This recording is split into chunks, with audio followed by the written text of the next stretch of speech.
The people who have integrated security at the highest level within their organizations, those teams are actually able to remediate their critical vulnerabilities much faster than any of the other cohorts.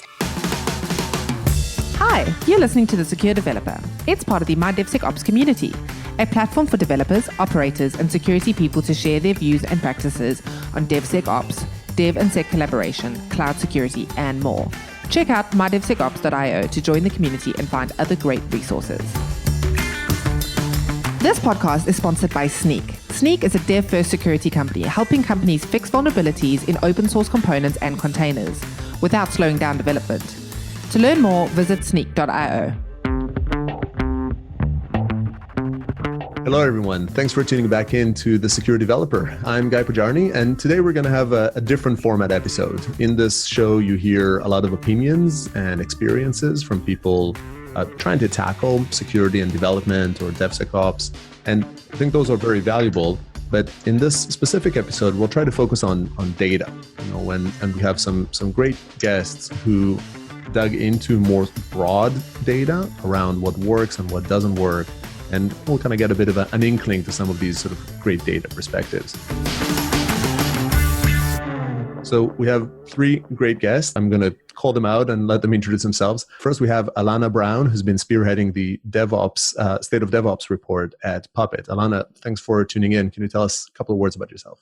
Sure. Thank you so much, Guy, for having me on your podcast. I'm Alanna Brown. I work at Puppet. I started the State of DevOps Report back in 2012, if you can believe that, back when there were no codified DevOps tool chains. There were no DevOps engineers. DevOps was certainly not a household brand or name at that time. And it's been kind of amazing to head up this research for the past 8 years and kind of see the growth of the DevOps space. That's awesome. Yeah, definitely become one of the key assets or sort of key data insights into the ecosystem. We also have Gareth Rushgrove from here at Snyk. Gareth, I'll let you introduce yourself and the recent infrastructure as code work you've done. Yeah, thanks, Guy. So I'm Gareth Rushgrove. I'm currently one of the product directors at Snyk.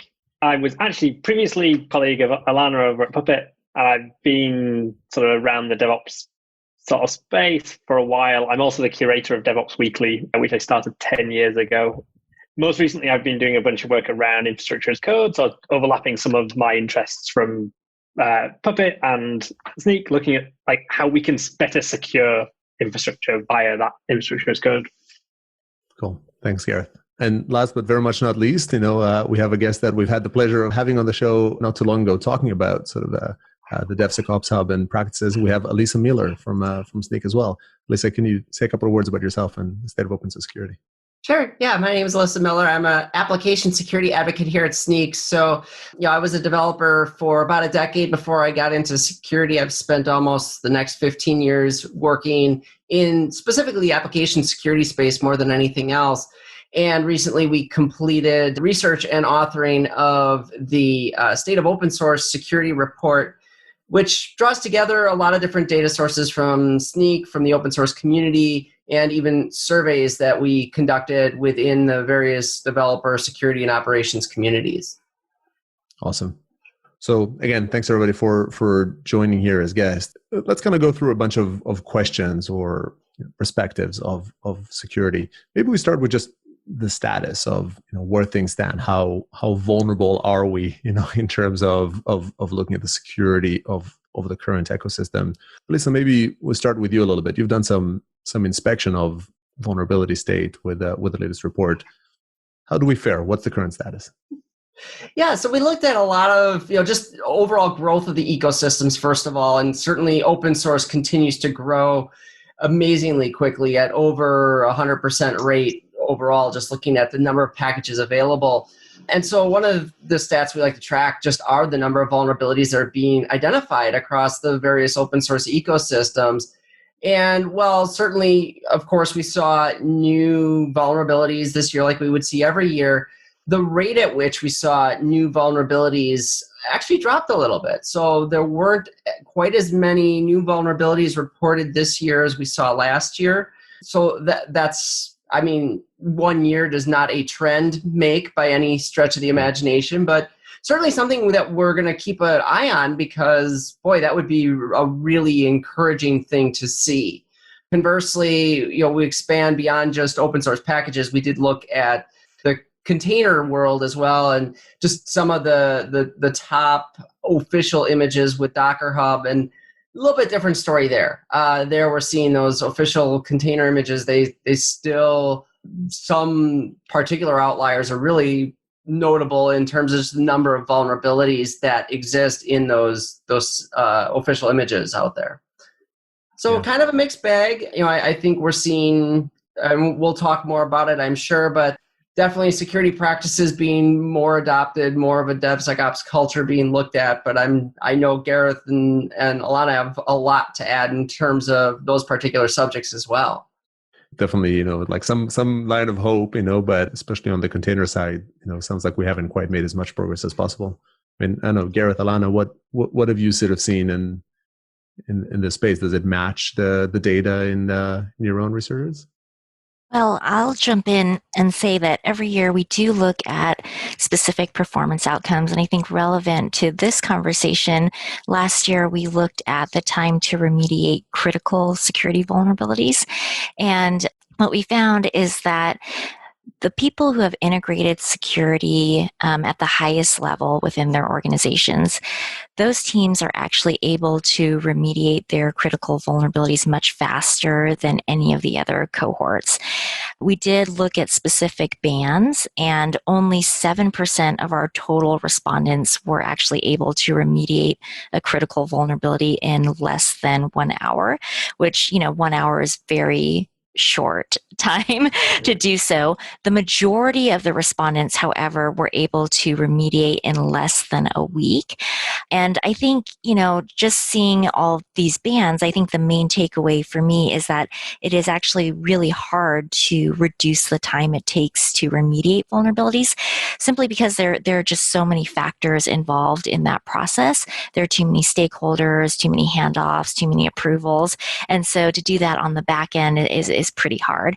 And although the differences between each of those levels are statistically significant, they're not as dramatic as we would typically like to see between those who have integrated security pretty deeply and consistently and those that haven't.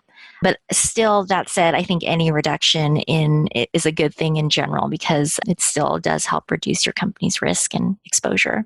Jump on the point Alyssa made about container images being this sort of an area that needs attention, because partly container images are just a component of something, and most applications consist of multiple services or you're running many things, and so a lot of the development effort has moved to some higher level tools that are composing multiple images together, and that security sort of foundation isn't there. So some of the research we did into Helm charts, looking at the Helm sort of stable repository, there's loads of good stuff in there. And there's when we looked, there were nearly 300 stable charts, and there's more now. But 68% of them had an image with a high severity vulnerability in, and roughly the same sort of amount of some order of magnitude, 64% of them had outdated images. There's this constant problem of keeping everything up to date. And where you don't, it has a knock-on effect. So if your software is not up to date, your applications are insecure. If your packaging isn't up to date, you're insecure. If how you're orchestrating those things together isn't up to date, you're insecure. It's multiple layers, and you miss one, and it has a knock-on effect. I think that's sort of interesting. Yeah. We need to build on secure foundations in order to build secure applications. It's interesting. So, we're sort of seeing a picture here. There's the total number of vulnerabilities in the ecosystem, which, maybe we have some inkling of hope there with a reduction in the total. But then we have these complex systems that increasingly just have more opportunities to draw them in. You're composing multiple containers.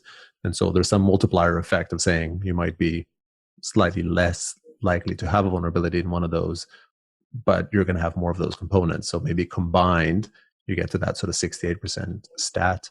I'm interested in just I think there's a little bit of a discrepancy in the different data perspectives. I know, Alanna, you describe, when people are asked, I think it's survey based, right? They're asked, how quickly do you address a vulnerability?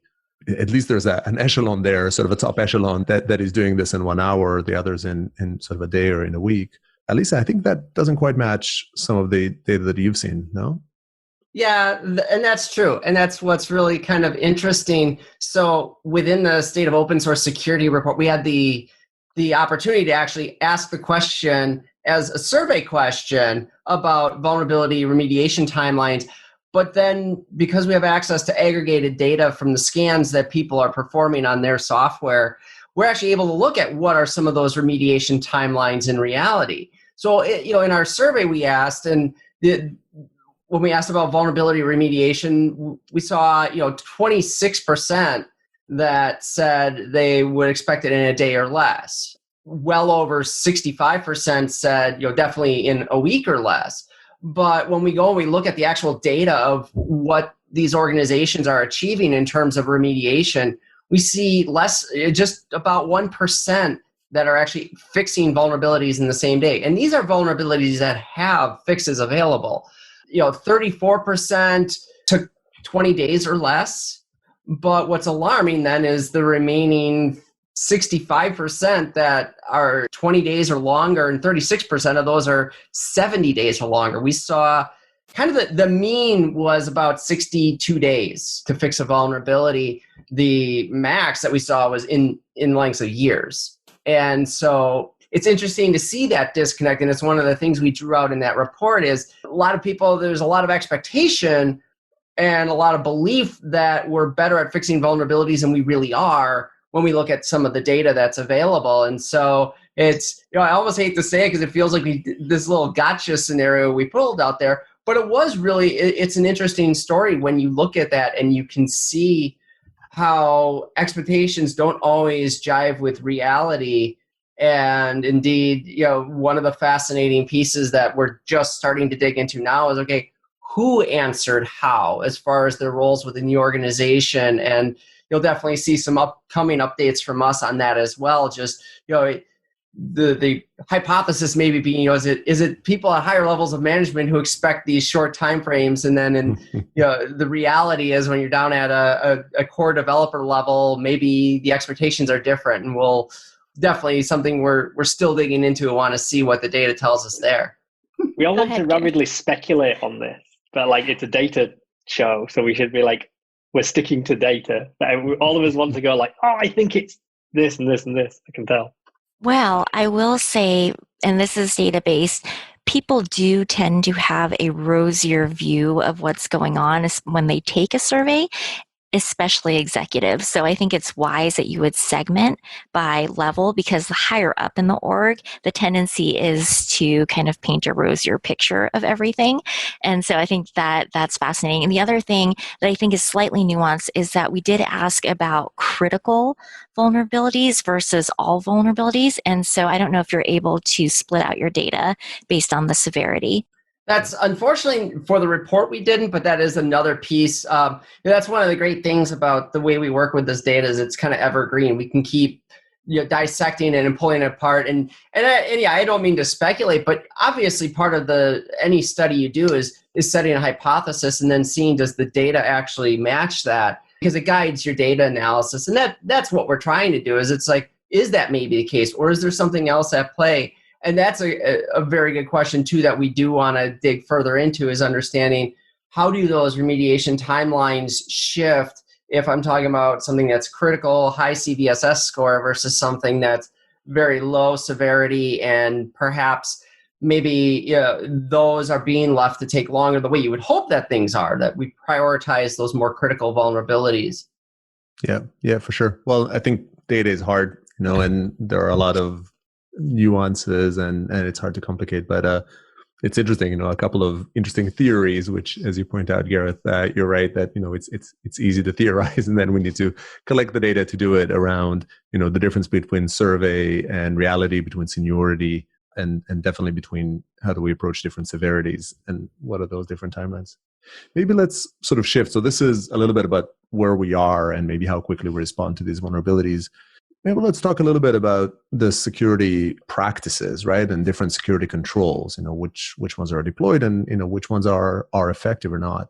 Alanna, you had some great data about the sort of these practices and their effectiveness at the State of DevOps. Do you want to share a bit more? Yeah, absolutely. And so we always try to take a very pragmatic approach with the State of DevOps report, and we're really interested in seeing and understanding what practices are actually helping to move the needle. And so one of the questions we asked was, do your org's security processes and policies actually improve your security posture? Because we're trying to get at this idea of, like, is this all just security theater, or do you actually have confidence in your security practices? And security posture, I just want to say, is really hard to measure directly for a firm. And so you have to measure it indirectly. And so we did that by asking about the sentiment around security and confidence in security posture. But if anyone knows of any studies around security posture, please let me know, because I would love to see what kinds of measures people use. But I think this is probably one of my favorite findings in the whole report last year. But we found that at the highest level of security integration, teams are actually more than twice as confident in their security posture. And so 81% of the respondents that were at high integration, they'd fully integrated security into their software delivery lifecycle. They felt that their security policies and practices improved their security posture. And then at firms with no security integration, where it's just completely ad hoc, just 38% had that same level of confidence. Now, I did mention this earlier, but it doesn't mean that they are more secure. But I think what's important to note here is there's this shift in mindset that has happened, and the mindset that security considerations are not separate from software design and software creation, and that it's not just the sole responsibility of one team. We see that movement as people start to integrate security more deeply. And so we looked at a bunch of practices, and we ranked all those different security practices by their effect on security posture. And it was so fascinating because when we stack ranked them, the top 5 were things like security and development teams collaborate on threat models. And Alyssa, I know that's going to make you happy. And security tools are integrated into the development pipeline, so developers can fix issues immediately. And Guy, I know you're pretty passionate about this yourself. Security requirements, both the functional and the non-functional ones, are prioritized as part of a product backlog. Infrastructure-related security policies are reviewed before deployment. And security experts are evaluating automated tests. So they're not doing the tests themselves, they're not manually performing those tests. They're evaluating automated tests, and they're really only using that manual function to review changes in some of the high-risk areas of the code. And what is stunning to me actually is that all of these practices rely on deep collaboration across these functional boundaries, and they happen really early in the development lifecycle. And so technology, of course, is helpful, but ultimately it should facilitate that level of collaboration. Yeah, absolutely. And I think, first of all, it's great to hear, validation to what we've been preaching, that is indeed, data driven. But collaboration is kind of hard. I know, like, Alyssa, what did we see? What does the state of open source security show in terms of what types of practices are embraced on kind of that audience? Yeah, so I mean, it was kind of impressive to see. In fact, honestly, talking with these organizations in the survey, over 57% that said they've got some form of source code analysis in place. They're doing some type of static analysis. That was really impressive. And indeed, too, when we look at how many of those have integrations into, or automations rather, into their security pipelines or their delivery pipelines, almost 50% said that they've got some type of static analysis and even software composition analysis, both being integrated into those pipelines, which, of course, when we start talking about developer enablement and how we're trying to get there, and create this frictionless environment where developers can quickly and easily respond with short feedback loops to vulnerabilities that have been introduced. Getting that type of automation in the pipeline that early on is a crucial element. So we saw a lot of that. On the, I guess, the less encouraging side was we did ask about some very specific practices trying to drive that sort of culture of shared responsibility. And we were hoping to see more collaboration but these were very specific practices, things like having security champions programs. Only 15% of organizations were doing that. Also setting up just daily integrations or weekly integrations or functional integrations between the various areas, security, developers, and ops, in terms of do your security people go to your stand-ups and so forth. And there again, only 16%. So there's definitely more room to continue to create that collaboration, but hearing that key security practices, like Alanna, you mentioned threat modeling. You know my love for threat modeling, and this is why, because it does create that collaboration between the business and the development teams and the security teams and the operational teams all coming together to really talk about this system and how to make it secure. So it is promising to hear you say that there's growth in that space and that organizations seem to see the value in terms of their confidence being boosted when they're doing those types of activities. Well, just to kind of finish that thought, also, Alyssa, we looked at all the practices that you mentioned, like static code analysis, dependency checkers, pen testing, domain application tests, all of that stuff too. And while they are very high frequency, so people are using them, they had less of an effect on security posture than the actual lower frequency practices like threat modeling that really do require a lot of collaboration. And I guess we're again slightly comparing different sticks or sort of measuring sticks to those elements in the sense that we're sort of measuring it based on kind of perceived security posture, right? Which is probably decent, sort of as good a barometer as any in this sort of a murky measurement of the security world. But it's interesting to also consider whether it's how much people get desensitized basically once a security practice becomes a part of the core of how they build software. How much do they no longer learn to appreciate its contribution to their security posture? Some of the things that came up with the survey we did around sort of, I guess, application infrastructure as code tooling, it's sort of interesting following up on this, because I guess in that space it's early for lots of organizations adopting them, but it's also early for them considering the security implications of what they're doing there. And one of the things that came out of the survey we did that was more than 50% of respondents rely on manual code reviews, or sort of late stage sort of penetration testing and auditing.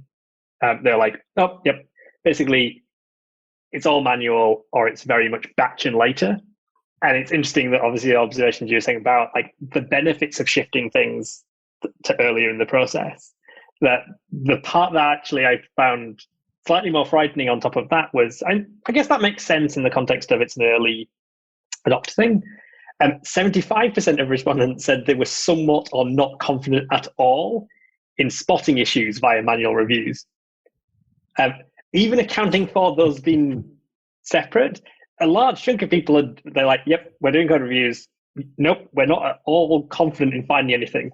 It's very, that sort of was interesting, I felt, in this light of sort of thinking about practices, thinking about evolving practices for the newer parts of the stack that people are adopting. But they're obviously sort of copying, they're paraphrasing, they're parroting things that they've done before. But yeah, it'll be interesting to see how that evolves over the next few years. Yeah, it's fascinating. It's a new practice, but then people just revert to a methodology that seems right, but they haven't actually built any level of confidence in that methodology being the right element.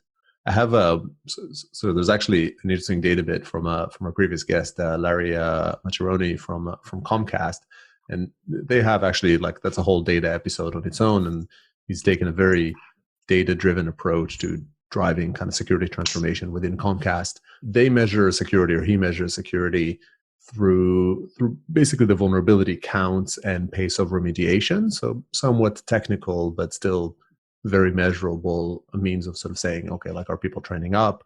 training down? How many vulnerabilities do they have proportional to the amount of work that they have? And then they've measured, they've mapped out many, I think 20 or so, if memory serves me right, different security practices. They're tackling a subset of them as they evolve.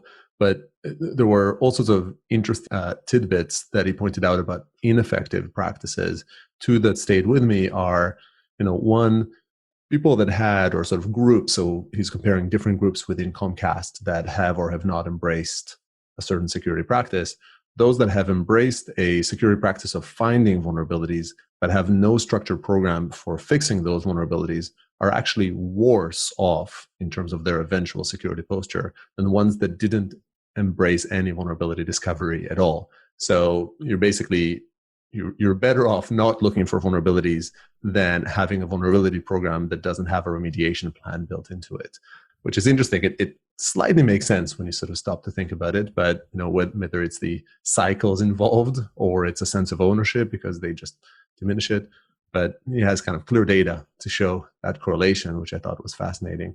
And the second one, which is also not intuitive, is they showed basic training, which everybody had to go, basic security training, all the developers had to go through. And they've had a more advanced training where you had to pick someone to do this more rigorous security training. And it wasn't like the manager had to sort of pick someone on the team and send it.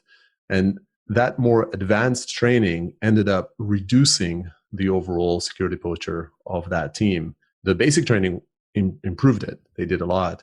And so they saw that data, and the theory was, and this is kind of his words, is basically when you had to pick someone and take them away from daily work and do investments, and the managers had to pick the individual, they didn't necessarily pick the most capable individual on the team to kind of run that type of test. They might have sent whoever was least damaging to sort of lose cycles for that person to go to this deep security training. But then once they did, too much of the responsibility fell to that person. The rest of the teammates didn't shake it off. Now, granted, again, that's theory, but that first bit of the result is data. So, and some fascinating, just counterintuitive evolutions on measuring security and the effectiveness of these different controls. So we've talked about our current state. We talked about some practices and whether they are good or not. Although we touched on people because collaboration was a key component of the practices that seem most effective, and also maybe people have made some decisions around embracing a security control that they don't necessarily think is effective. But another big question that comes up in the world of DevSecOps and developers and security is one of ownership, right? Of who should tackle, or who should be the lead or take different responsibilities for these security concerns. And so I think like each one of these sources or these data sources we have here have touched on this element of ownership. I think, Gareth, maybe we can start with you this time. Did you ask any questions around sort of infrastructure as code security and who should be responsible for it? Yes. So interestingly, you said should, because we actually asked around like sort of both the hypothetical, sort of in a perfect world, given that things are evolving, given this desire, and frankly, there was a desire to shift left when 77% of respondents said, like, yeah, this should be moving to the application teams. The reality was much messier. So roughly speaking, this split pretty much into thirds between some organizations where it was the main preserve of developers, others had a sort of central platform or DevOps team or structure in place in the middle. For others, this was very much like an infrastructure sort of domain. It was someone else, somewhere else. But in lots of cases, it was also the responsibilities crossed boundaries. So for I think most respondents basically said it was the responsibility of more than one party. So organizations with security teams often had those involved. Others had like more spread out sort of organization structures. I think the difference between the desire and the reality, I think, was probably the most interesting thing that came out there around like the sort of people angle on the like looking at infrastructure as code. Again, I think it makes sense in the sense that like for a lot of these organizations, they're at an early stage of adoption and it's often been incubated in one place. But it's also interesting that the desire is to head in the direction of making these things addressable to developers, which sounds like a good thing given some of the data points we've talked about already. Yeah, indeed. Just earlier in the process. Yeah, I mean, it's fascinating because I almost look at it differently, right? Like, I think when we talk DevSecOps, really what we're looking for is that culture. I always refer to it as that shared responsibility culture, right? Where you've got these three disciplines that we officially lump into DevSecOps, and I also a really big proponent of bringing the business into that as well. And I think we've seen, especially as cloud native technologies, infrastructure as code, containers, all these things come up, and more developers are being charged with creating that and somewhat rightfully so, we put the responsibility on those application developers to secure those things. You're the one creating it. We know, hey, from 2 decades of talking about push left, we want to get early, and to do that, we need the developers to take care of this. But I also think back to a really great tweet I saw from Kelsey Hightower a number of months ago where he says, if you want to roll your own application platform, here you go. All you need to know is Linux and Kubernetes and Docker. And he just rattles off this laundry list of all the technologies. And it's like, it gets you thinking, we're putting an awful lot of onus on one group of individuals that are a part of that pipeline. The reality is we want to see that spread, and we want to see all of those. I mean, that's the point of DevSecOps, right? Is really that we've got all of these groups of individuals who've broken down the silos now and have come together to work together. And so we asked in the state of open source security, who should be responsible for the security of your software and the security of your infrastructure? Now, last year when we asked that question about software, we didn't ask the infrastructure side, we asked just the software side. It was actually a little alarming. We saw exactly that. I think it was 85% said that developers should be responsible for the security of the software. Yeah, that's great. But then only 23% thought security had a role in it, and only 21% thought infrastructure had a role in it. I'm like, wait, shouldn't those all be approaching 100%? Like, we want everybody involved. So this year when we asked it again about software in particular, it was much more encouraging. We saw that same 85% for developers. Okay, great. I'm kind of curious what the other 15% see as developers' role in security. But we did see security come up quite a bit. So 55%. Operations still kind of gets forgotten about on the software side. They're down there at 35%. And I guess to some degree I can kind of accept that because, how much of a role do they play in the actual application itself? Maybe not as much. But when we think about things like the threat modeling and some of those collaborative pieces we'd like to see, that's where we'd like to see that rise. Yeah. On the infrastructure side, it was a little bit better. It was basically 63% said developers, 56% included security team, and another 56% operations. I'm a little surprised operations didn't go way up, but so it's telling that we are seeing attitudes change a bit where the idea of breaking down the barriers of those silos and bringing everyone into that kind of common focus, that at least that's starting to grow. After 12 years of doing DevOps, it's good to see that happening. So, but I'm kind of curious too from Alanna's perspective, because I know I think you guys had some data on this too around some of that. We did, and we actually asked a question about security and shared responsibility. I don't love the way that we asked the question because I think it can be misinterpreted, but I will share the data because I think it's interesting. So we asked, do you agree that security is a shared responsibility across your delivery and security teams?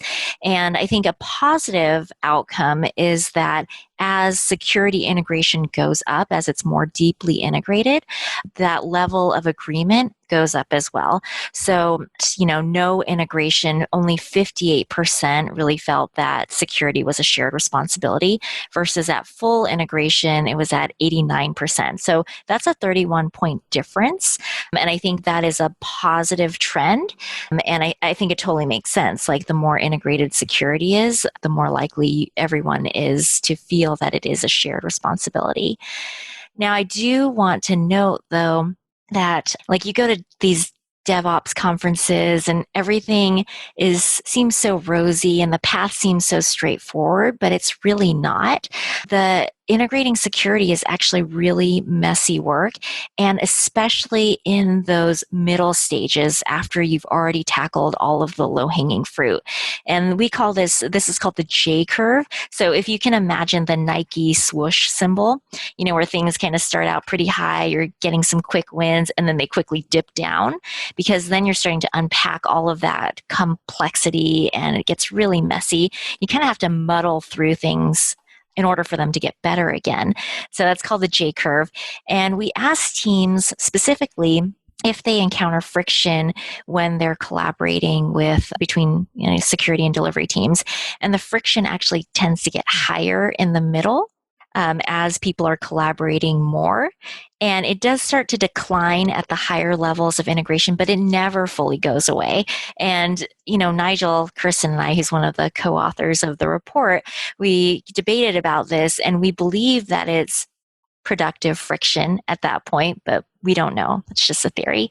And then when we look at the people who are in security roles versus non-security roles, the friction is like off the charts for them during those middle levels. And, I think we all have to understand that DevOps is fundamentally a cultural change. And so different teams are going to experience that change differently. And if you're a leader, an IT leader or a security leader, I think you have to be really cognizant of that to help your teams move through that change. Yeah, that's super insightful. It's hard, sort of culture change is hard. And I do think that as we talk about, hey, developers should embrace security, developers should pick this up, we don't always recognize, I think in this specific podcast, we have a lot of security leaders. So I think there's maybe some empathy, and some recognition of the difficulty in the change on the security side as well. But still, there's a lot of, I think sometimes there's a tendency to sort of glorify the developer part and how they're sort of embracing security and not appreciate the challenge that, the people maybe on the governance and security side need to face in the process. I think especially given the evolution of some of the words we're using. So talking about operations and talking about infrastructure, you can get quite meta into what is infrastructure, what is operations, what do we mean, what is the application. All these words that you can take for granted, you can have a conversation without even remotely thinking about or agreeing on the definitions. But actually, if you step back, especially from a sort of cutting edge perspective, like today versus 10, 15 years ago, the words have very different meaning. And I think one of the things we see in surveys and conversations is you can ask a question, it means different things to different people. There's not really a way around that. English isn't the ideal language. Maybe you can avoid it in languages that are more precise, but we just reuse the words. And I think that's interesting. I'm both from a data perspective, it makes that job harder, but also from that empathy perspective, what is an application? I'm an application developer. Are you doing the same thing as you were 10 years ago? Yes, you're building an application. What's the scope of that application? That's changed. And yeah, we've brought often application developers, I guess we talk about application teams. Those teams have changed. Those teams have people who would have traditionally been in a security org separately somewhere else in another building, and they have people in them who would have traditionally been down the road in IT. I think that's interesting. It's it's harder to get to in the data of these questions, but I think it shines a light on some of it in an interesting way. Spot on. And infrastructure as code is case in point. It's hold on. Should you secure it like infrastructure, or should you secure it like code? Which of these practices and building those apps. So there's been a lot of data floating around here, and I think different opinions. And I really like how the data points in similar directions, and there's a lot of verification of it, not always in the same direction. Sometimes it's because we can ask a question in different ways, and sometimes because data is messy and it's complicated, and the same question can have two different answers if different people are answering it, or depending on the nuance of the question. Maybe just to sort of close off here, and as I think we're probably most listeners are at the edge of their sort of data capacity, I like to ask every guest coming on the show, for sort of one bit of advice to think, okay, if you want to sort of be set on a path to improve, and what would sort of one bit of advice be ideally data-driven, but I think this is a place where we can slightly deviate and be more opinions or sort of interpretations of the data here. So maybe we'll do like some quick advice from each of you. Alanna, why don't we start with you? Well, I think what the data actually shows us is that we need a more holistic approach to security. And it's one that integrates security throughout the software delivery lifecycle, starting with identifying security requirements during the requirements phase, following secure coding practices and standards, continuously testing for vulnerabilities and automating those tests, comprehensive logging and monitoring in production. And so it's a whole bunch of things, but in totality, I think all of this really relies on good collaboration, sharing, automation, measurement, and basically all the foundations of good DevOps practices. Definitely. So like basically, if you do DevOps well, you'd be on a much better path to sort of doing DevSecOps well in that process. Alyssa, what do you think? What would be your bit here? Yeah, so I'll actually build on what Alanna was saying, because this is something I've been trying to stress, especially in the security community, where DevOps kind of ran off and did its thing, and we were kind of caught on our heels. Like, how do we get involved? How do we keep ourselves a part of this? And it really comes down to, we're talking about this integration. You notice when Alanna said that, she didn't say put security between those phases. We still, in security, we tend to think about implementing security in the pipeline as gates between phases of the pipeline. I mean, I actually just read a blog on it where they actually use the word gates. And it's like, no, those are the things we need to break down. So that's where the automation comes into play for sure. But also just that collaboration of individuals, having functionally people working together inside each of those phases. So security is no longer this separate thing that occurs at the end of a phase.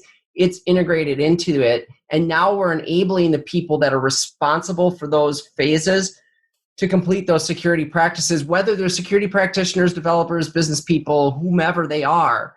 And that's what I think from, in particular, security perspective, we really need to be focused on, because that's what's going to get our practices adopted as part of the pipeline.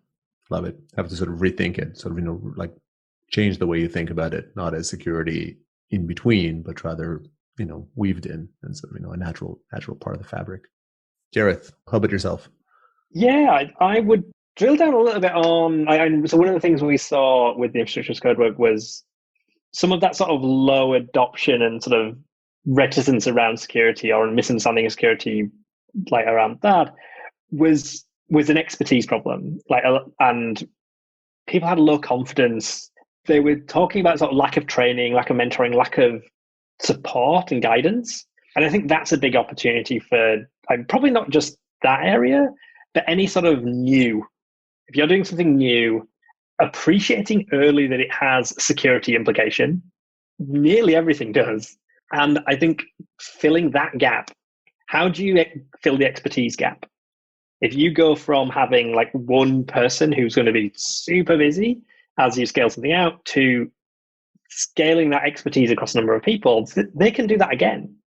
And I think for new areas, focusing on expertise and like really making that available, your story of sort of not working in certain ways and finding like what works, finding how to measure it, I think is very interesting. But yeah, how do you get expertise broadly applied in a way that actually then makes the rest of it later easier? And I think to our point of like collaboration, like if you can come up with good mentoring programs and training programs that bring people together and put them in the same room, like that connective tissue can be super useful later. They learn the same things and they learn them together. Hopefully then they apply the same things and they apply them together. Yeah, no, perfect. You basically lend each other's expertise and work together.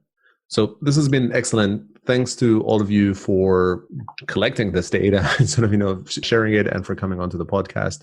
I hope all those of you tuning in, I hope you found the data itself and the format interesting. And I hope you join us for the next one.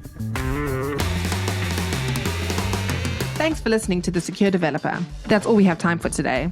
For additional episodes and full transcriptions, visit mydevsecops.io.